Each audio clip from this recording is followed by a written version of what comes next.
Today we continue with part 2 of our annual Back to Basics series, the theme Rising Above, Spiritual Basics for Toxic, Troubling Times.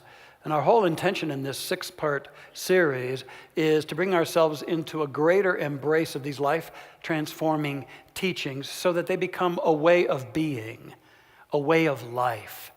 And indeed, these principles that are ageless principles throughout the great spiritualities as well as a part of modern philosophy and science, these principles truly can allow us to rise above the momentous challenges of our times. But as I said last Sunday, rising above is not turning away. We need to face our challenges and bring the higher and the greater in and through us. And before I dive into that, though, one tradition that I've always had here is to spend a little time in the Basics series of articulating what we are not as a teaching and as a spiritual community, so that you can more fully grasp that which we are. Now, first of all, we are not a traditional church. There's nothing traditional about you all, so nothing traditional about our church. We're not a traditional church. We're a metaphysical, spiritual teaching based on, again, the golden cord of truth throughout all of the ages and spiritual paths. Now, we seek to be, in a way, an unchurched church. That's why our motto is, it's different here. We just seek to honor you and respect the light of God within you. And in that regard, we don't get into a lot of rigid doctrine. We have principles we learn and deepen in, but not rigid doctrine. We invite you to explore, to ask your questions. And we don't tell you how to think. We'll never tell you how to vote or any of that stuff. But we teach you how to think and where to draw your inspiration and your choices from. So we seek to go beyond some of the superficial aspects of going to church in the past. I'm reminded of the cute story of the guy who got hopelessly shipwrecked on a deserted island, very little hope of getting rescued, and so he made the best of it. But after about 10 years, a ship was blown so far off course that it came near this remote island, and it saw the guy's signal fire, and so it sent a search crew over there to rescue the guy. And when they got off, they saw that he indeed had made the best of it. He had 3 really well-formed structures for a deserted island, and they asked him about it. They said, "What's that first structure there?" And he said, "Well, that's my home." He said, "Oh. Well, what's the second structure there?" And he said, "Well, that's my church." He said, "Oh, my." He said, "Well, what's that third structure?" And he said, "Oh, that's the church I left." No, yeah. See, we want to go beyond that kind of deal in our lives. Now, be clear that we are not Christian Science, we are not Scientology, and we're not what is often derogatorily called a cult. Cults seek to control the minds and the lives of people, and you're beyond control. So we seek to empower you, not to control you. And in that regard, we don't do a lot of heavy-handed evangelizing or proselytizing. We feel like people, when they're ready, see the example of your awakened living and are drawn here. We do put out the word for those it's right for, but we would never want to pull anybody out of a spiritual path that works for them. We say, keep working with that, keep deepening that. But if this works for you, here we are. Now, we don't claim then to be the only way. We don't feel like there's an only way. We believe there's a deep river of truth, and all the faiths are like wells drilled into that deep river. They're drawing uniquely from that one spiritual flow in this life. And so in that regard, our teaching, The Science of Mind and Spirit, is not the special revelation of our founder, Dr. Ernest Holmes. He said it's the culmination of all revelations put together so that we in this day and age can use it well in our lives. So in that regard, we don't worship our founder, Dr. Holmes. He founded this movement in the early 1900s, again, articulating that golden thread of truth through all the faith paths, and much of science and philosophy as well. So this isn't a religion of hierarchy and priests. We don't have a lot of the priesthood. We do have ministers, as you've noticed, both men and women. In fact, an equal balance in our movement of men and women, leadership spiritually. And so we who are in this trusted position of ministry, we seek, just like you, to learn and to grow and to study these things. We're not different than you. So we are not to be worshiped or idolized. Pampered or adored, maybe, but We are not to be idolized.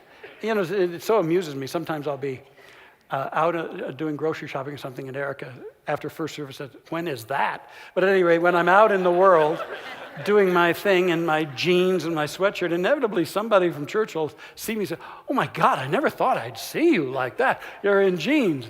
Yeah, I do that because I'm just a normal old guy like you guys, all right? So funny. Now, we don't believe that there's a distant power that has been called God and other names. It's not a distant power that's constantly judging us, that has made us fallible and sinful from the beginning. We also don't believe that you have to die to go to heaven. The great teacher was saying heaven isn't over there or over there. Heaven is within you. The kingdom of God is within you. When you find that love, that connection to the oneness, you have discovered your heaven. And finally, this community and this teaching is radically inclusive. We do not discriminate against anyone, for we understand that all beings are spiritual beings. We are brothers and sisters. So we welcome all peoples regardless of background, relational orientations, former faiths, all of that, ethnic diversity. All are welcome, for we're all brothers and sisters. So that's something of what we are not. So let's dive into this by just a quick, short review. Last Sunday, we brought up two key principles that helped us in our topic of rising above divisiveness and strife. And the first is oneness, that there's one infinite love intelligence out of which all creation emerges. All things are within this one life. This one life pours itself and brings itself forth as all there is. All the diversity of creation is grounded in the one energy, intelligence, and spirit that has been called by many names: God, love, spirit, infinite mind, the beloved, that which is. The names are really aren't that important because the divine is beyond all names. It's even beyond anything that we can ultimately and finally understand. It's infinite. So we'll always be growing into an understanding of that. And what we're understanding is that if it is one and it is all, then all of creation is formed out of that. That the potential and the wholeness of this divine life, this one life, is seated as the nucleus within all creation and within all beings. Now, with our free thought, we can ignore or even miscreate, and yet we can never finally destroy or obscure this nucleus of truth. All beings, then, are ultimately, fundamentally, spiritual beings. Even the ones we don't like are still that in this life. So as we understand this, we have a way to begin to rise above, because we're understanding that every being is this one life. So our journey really is to move beyond, to rise above a kind of a fear-based, unawakened egotism into a conscious understanding of the sanctity of the Spirit in all of creation, and that the kingdom of heaven can come forth through us as love and as of truth. And we can become emissaries and activists for this love and truth in all the ways that we are called. So that brings us then to today's second topic, and that is rising above the BS, which of course stands for the belief systems. What? Oh, you went there? Y'all went there? Oh, for goodness sakes. Well, that two-letter phrase has, beyond its literal, its proverbial meaning, which is the nonsense. And is it any surprise that so much nonsense is circulating in our life right now? So much nonsense. And how can we rise above that nonsense? It seems like there are these belief systems that are viciously colliding with one another. And there's such everyday rancor. How can we rise above? We're equipped to. How can we rise above that? Well, this calls us right back in to the next level of our basic principles. So the third key truth is that in creation, everything moves from its origins in the invisible to its expression in the visible. Creation moves from the invisible to the visible. And so everything is first an idea, an invisible idea in mind at some level, the mind of God or your mind. And there is a power that brings it into expression. And so thought then, we understand, is enormously creative of everything we see. At the heart of your body, the intelligence in your body, everything around you, it all has its origin in intelligent energy, in thought. Now, this is symbolically expressed in the Bible when it says, in the beginning was the Word, meaning the infinite intelligence out of which creation emerged. And in the Genesis creation story, it says, and God said, let there be. And there was, and it was good, and it was very good.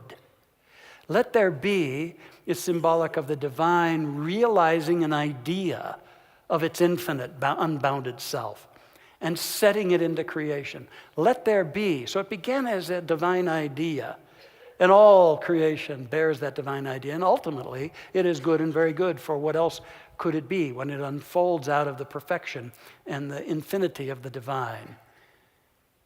So we have come to understand that there's actually a metaphysical trinity, which you can either kind of simply understand with the metaphor of a seed and the soil it's planted in and the harvest it produces. The seed is the idea with all of its potential, and yet it's inactive, it's just potential. It gets planted in the soil, and that potential is activated, and the soil helps produce the plant that was inherent within the seed. And so we understand that's going on throughout all of creation. Our founder, Dr. Holmes, wrote, we believe that the universal spirit, which is God, operates through a universal mind, which is the law of God, and that we are surrounded by this creative medium which receives the direct impress of our thought and acts upon it. And a colleague of his, Raymond Charles Barker, wrote, that is the Trinity, a divine thinker, a spiritual thought, and a form in substance, mind, idea, and manifestation. Thus, everything is twice created, first in mind as an idea, and then, secondarily, as the thing or the form or the experience. Now, if you're tracking with that it all begins as an idea seed that through this power becomes a force. We're ready to understand the power, and that's the second idea in understanding that there is a principle, a law of mind that operates upon thought. There's a law of mind that takes this invisible thought and moves it forth into form, and all thought has within it this law, and all thought is trending toward manifestation. All thought. Now, as we understand this, then we can realize that a thought of conviction in our lives is like a vibratory seed planted in this creative matrix of the creative power called the law, which then produces forms and matter and experience according to the template within the seed, just like the soil does. So there's a power that is always responding to your thought and mind. It's an infinite power. It's the power that responded to the divine when it said, let there be. It's the same power that responds to you, whether consciously or subconsciously you are declaring, let there be in my life. The power says, and so it shall be. Now this is talked about in the Bible where it says, as you have believed, so shall it be done unto you. And as you have decreed a thing, it shall be established unto you. And the great master teacher said, when you pray, believe that you have received, and you shall receive. The believing you have received establishing the idea that is the prerequisite for the experience. Believe that you have received already, even before it shows up in form, and you shall receive in form. The Buddha said, all that we are arises with our thoughts, and with our thoughts we make our world. And our founder kind of drilled it down, and he said, thoughts are things. And change your thinking, change your life.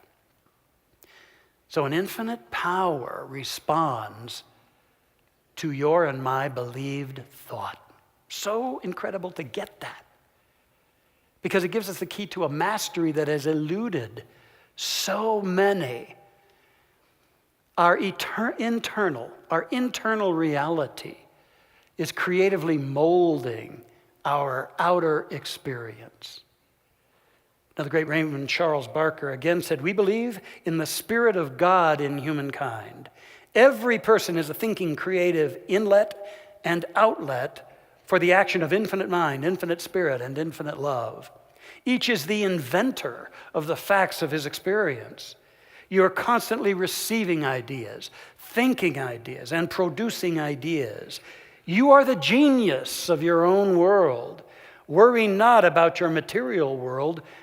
Concentrate upon your mind and your awareness of the unlimited possibilities of God within and for you. Invisible to visible through a power we call the law." And it works for us. Now, as we return then to this whole consideration of the basics, then as I thought about this, I had to ask myself, there's got to be a better way than joining into the fray, taking sides, and trying to out-yell or out-sensationalize the other. There's got to be a better way. I ran across this cartoon, which I think is telling. Yeah, I did. I really did.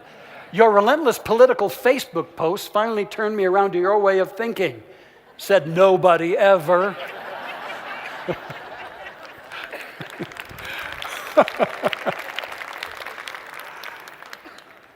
What it really comes down to is we always have to start with taking a look at our own personal BS.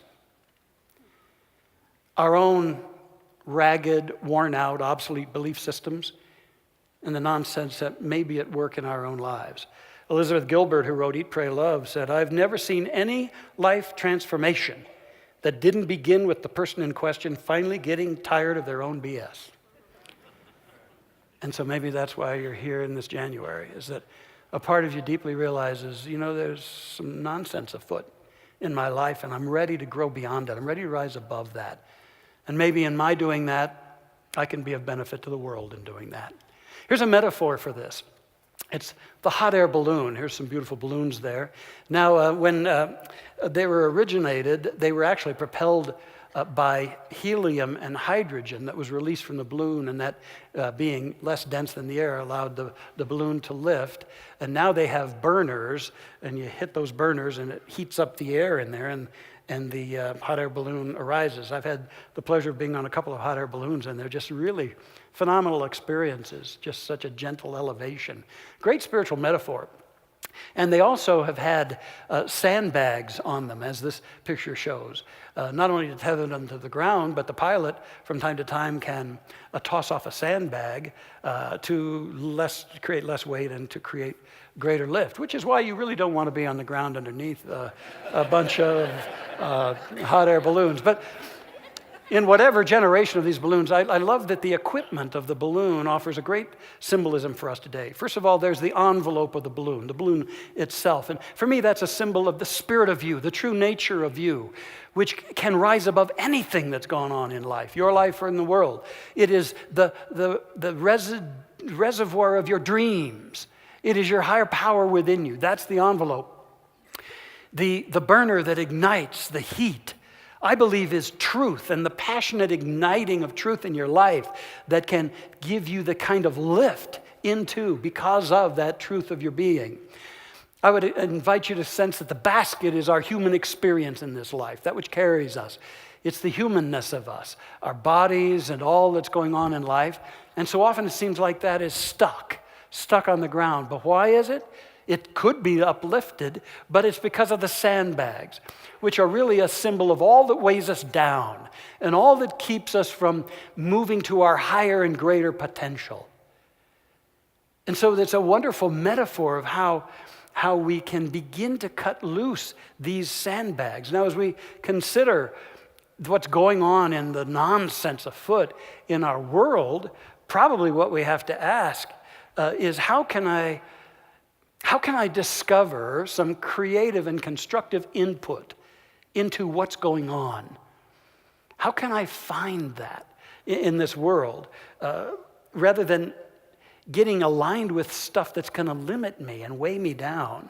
I mean, if you align with toxic energies and low frequency vibes, then that's only going to be what keeps you down. And you're not going to be able to arise into that higher perspective in which you see something bigger than the polarized fights that are going on so prevalently in our day. You must arise. I have found in my own life that whenever I get stuck, what I have always needed was a bigger idea, a new and a bigger idea. And if I could find that idea, then I could move forward. We live in the lap of immense intelligence, Emerson said. We're one with all the ideas in the universe, but we're bogged down. We're bogged down in old thought, and that's why we call this movement New Thought, the New Thought movement, that we might have a bigger idea. I remember when we went to our final synthesis dialogue with world thought leaders and the Dalai Lama. One of the participants was Bill Urey, who's right up here in Boulder. And he's written so many wonderful books, but he has a brilliant one called The Third Side. And it's the whole idea that there may be two fighting parties or two fighting belief systems just shooting at one another violently. What's needed is not to get caught up in choosing a side, but to have the awareness that there could be a third side, that we who are willing to could form a third side, and with our hearts open and our deep listening, we could be in the presence of that volley of belief systems and hold and seek for the commonality, seek for the breakthrough that could synthesize a higher idea, that could be the avenue for a return to oneness and a return to productivity and peace. That's what we're about, is seeking that higher idea. And we are all capable of doing it. Now, as I said last week, we're called, I believe, to a greater spiritual maturity. And spiritual maturity is not about trying to find some more sophisticated information. Spiritual maturity is about more dedicated practice so that we're internalizing and presencing this oneness. And so it's the practice. It can be through prayer and meditation, but another practice is cutting away the sandbags that no longer belong in our life. So today I ask you, are you in touch with sandbags that are in some way limiting your rising above? Some sandbags weighing you down. You can cut ties with them. Maybe it's an old prejudice that in your heart of hearts you know is just something you were taught. It's not real. You could cut that. Maybe it's some rigid judgments about somebody or an unforgivingness. And you realize, I'm ready to cut that because it's weighing me down. Maybe it's believing that your past is your limit. Well, you know, the past is past. If there are any richnesses of lessons, hold on to them. But let the past go. Cut that sandbag. Cut it. What holds you back is not your past. It's your thoughts about your past. And you can change that. You can let go of thoughts of guilt or upset or whatever the case may be, and you can recraft that, and your past could actually be something that supports your elevation in this life. Let go of your past. You may think that your problems are what really finally limits you. A long time ago, I did a sermon called You and Your Favorite Problem, with the whole idea being that sometimes we get very attached to our problems, even though at one time we hate them, but another part says, you know, it's like a good friend. I'm not going to let this go too long. Or maybe you feel like you got a problem that is your ultimate limit. No, again, it's your thought about that. It's your thought about that and your fears around that. Sometimes a good problem can keep us in a really tight security zone, can't it? Maybe it's time to cut ties with identifying ourselves as a problem so that our future can be uplifted. I love it that Raymond Charles Barker said, stop looking at your future through your present problems. I'll say it again. Stop looking at your future through your present problems. Up-level, uplift, soar high, rise above, and see the greater vista of your possibilities. Maybe you feel like self-limiting thoughts are holding you down. Well, cut ties with them. This is a teaching that calls us to set a high watch on what goes on in our thinking so that we can separate the wheat from the chaff. We can get rid of that which is untrue. We can stop telling the same old stories over and over and over again. Stop beating ourselves up over and over and over again. Stop saying that this or that or the other thing is the reason that we can't ascend in some way in our lives. We cut ties with that stuff. What are you ready to cut ties with? What are the sandbags in your life? Oh, this January, cut some ties with that, and let's then ignite that burner, which is igniting a new passion of truth in our lives. I've got some affirmations for you that are core to this. How about affirming, I am boundless being? Here it is. Say this with me. I am boundless being. That's the truth. You're not a product of your limits. You're boundless being. You're the life and the breath of the Spirit. You are the I am incarnate in you as you. You're boundless. It's time to open up to that, to begin to imagine your freedom and to cut ties with that which unnecessarily keeps you stuck and weighted down. Oh, the next one. I am deliberate creativity. Together. I am deliberate creativity. This is honoring that high watch and choosing to create the ideas which you're moving forth and offering into the creative power of the universe, into the law, and to be deliberate and creative. Not a reaction according to your old subconscious tapes, but newly creating your interior life, your consciousness, we call it, so that it goes forth before you. You are a creative being, and so we're moving from complaining to creating in this new year. Are we? All right. You are deliberate creativity. And finally, I am unlimited possibility. Let us declare that. I am unlimited possibilities. The great resourcefulness of the Spirit is seated within you. You are beyond limits. That's what we call our foundational course in this phenomenal teaching, Beyond Limits. And by the way, starting today, we are signing up for our new edition of these classes, which begin the first week of February. Beyond Limits, it's so exquisite. I teach the evening one, Barry teaches the morning one. It's fabulous. Dive in with that and know that there are possibilities beyond what you can see. If you stay grounded in the lesser, it's hard to see the greater. Cut those sandbags. Let your heart, let your whole awareness be uplifted and see something greater for you. And the higher you get, the more you'll see, and it's endless, the possibilities in you and me. Well, to conclude this, I want to share a beautiful real-life example that I think has the lessons we're talking about in this person's personal life as well as the collective lessons that we face. And I speak of a great entertainer you'll all know probably, Gladys Knight. What a wonderful legend she is, a living legend. She formed her group, the Pips, you know, and then she was a solo artist as well. And she has won 7 Grammys. She has won 7 Grammys. It's really phenomenal. Here's a picture of her early in her career as she started out. It began for her at 4 years old when she was singing in her church. And then at 7 years old, she was given the opportunity to appear in a TV show in that time called the Ted Mack Original Amateur Hour. If you remember that, then we're definitely brothers and sisters right here. And so that was like the American Idol of its day. Amateur acts competing to win. And she won it at 7 years old. It was unparalleled for an African American girl to win that in that day. Because you see, segregation was rampant in that day, and her parents had taught her how to deal with it as best they could. She says it was hurtful, ugly, nasty, unfair, all of those things. And you could allow your spirit to die because of it. But our parents taught us how to survive in those arenas. Well, that day, Gladys was the only African-American person on the show. And when she won it, they gave her a trophy that was bigger than she was at 7 years old.